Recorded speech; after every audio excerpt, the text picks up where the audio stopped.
On July 6, 2021, one of the Netherlands' most famous crime journalists walked out of a television studio in Amsterdam. Seconds later, gunshots echoed through the street. The attack shocked the country. But this wasn't an isolated act of violence. It was connected to a criminal case so massive, so controversial, and so dangerous that lawyers, witnesses, and journalists would all find themselves caught in its shadow. A case that exposed a hidden world of organized crime operating in the heart of Europe, and a case that would become the largest criminal trial in Dutch history. Imagine this: a criminal trial so dangerous that a defense lawyer was murdered. A journalist was shot in broad daylight. Witnesses were forced to live under permanent protection. And at the center of it all was a man who spent years as the most wanted criminal in the Netherlands. Yet outside of the country, very few people have ever heard of this case. This is the story of Marengo, the largest criminal trial in Dutch history, and a case that changed the Netherlands forever. When most people think of the Netherlands, they think of windmills, bicycles, tulip fields, and peaceful cities. The country is often seen as one of the safest places in the world.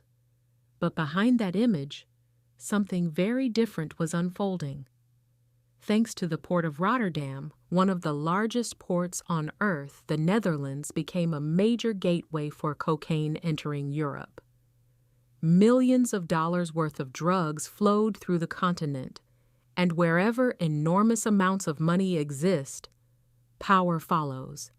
And where power exists, violence is never far behind. Beginning around 2012, the Netherlands was increasingly shaken by a series of assassinations. People were gunned down in parking lots, inside their cars, outside their homes, sometimes in broad daylight. Investigators began noticing a pattern. Behind the scenes, a criminal organization appeared to be engaged in a brutal struggle for power. An organization allegedly led by one man. A name that would eventually become known across the entire country: Ridouan Taghi. For years, Ridouan Taghi remained largely unknown to the public. He didn't give interviews. He didn't seek attention. And he operated almost entirely in the shadows. But according to prosecutors, he was quietly building an international criminal empire. An organization involved in drug trafficking, weapons trafficking, and, according to the Dutch Public Prosecution Service, the planning and execution of contract killings. Over time, Taghi became one of Europe's most wanted fugitives. His name appeared on international wanted lists. Law enforcement agencies across multiple countries worked together to track him down. But for years, he seemed untouchable, until December 2019, when he was finally arrested in Dubai. After years of investigation, authorities had captured the man they believed was at the center of the organization, but the arrest was only the beginning. Now they had to prove exactly what role he had played. And for that, prosecutors needed something crucial: an insider. Someone willing to talk. That moment came when a former member of the organization decided to cooperate with authorities. His name was Nabil B. He became a Crown witness. In the Dutch legal system, that means a suspect or participant agrees to provide information in exchange for certain legal agreements. For prosecutors, it was a major breakthrough. For the first time, someone from inside the organization appeared willing to testify. But the decision to cooperate would come at an enormous cost, not only for him, but for the people around him as well. And it is here that this case transformed from a major criminal trial into something much bigger. In 2018, the brother of the Crown witness, was murdered. The killing shocked the country. Many viewed it as a warning, a message, a signal to anyone considering cooperation with law enforcement. But it didn't stop there.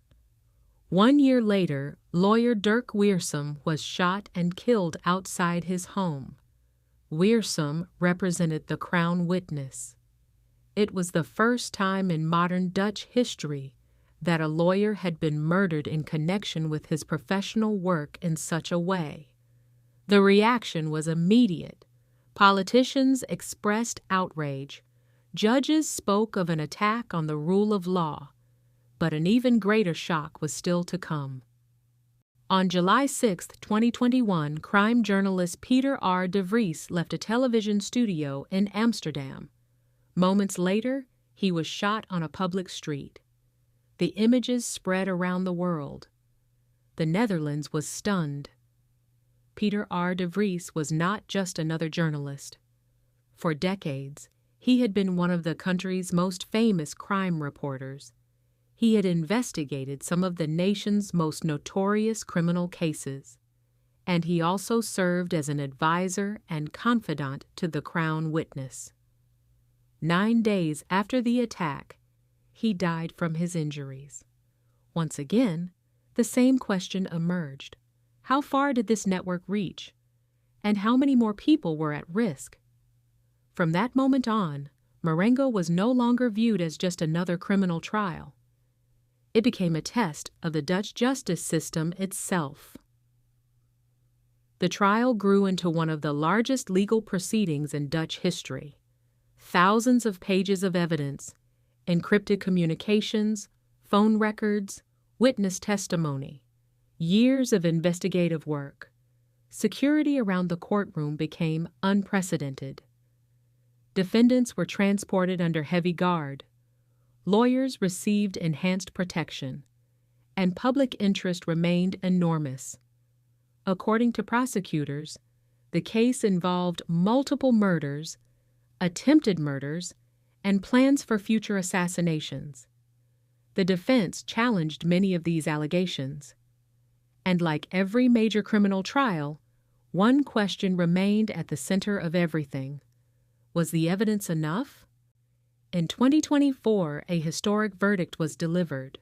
Multiple defendants were convicted. Several key figures received life sentences. Among them was Ridouan Taghi. For many observers, it seemed like the end of a chapter that had dominated headlines for years. But in reality, the story wasn't over, because appeals followed. And with them, a new chapter began. Even today, the Marengo case is not completely finished. Important aspects of the case continue to be reviewed in appeal proceedings. Defendants are still challenging their convictions.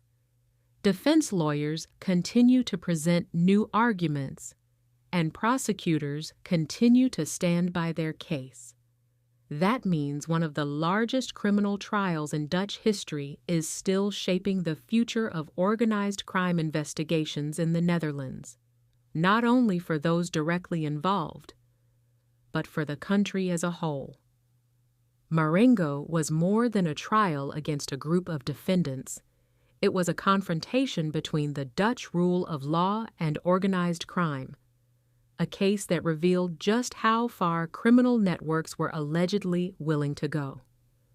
A case in which lawyers, journalists, and witnesses became targets. And a case that will be studied and debated for years to come. Because although the name Marengo may be largely unknown outside the Netherlands, its impact on the country will never be forgotten. Thanks for watching. If you enjoyed this video, don't forget to subscribe for more true crime stories from around the world.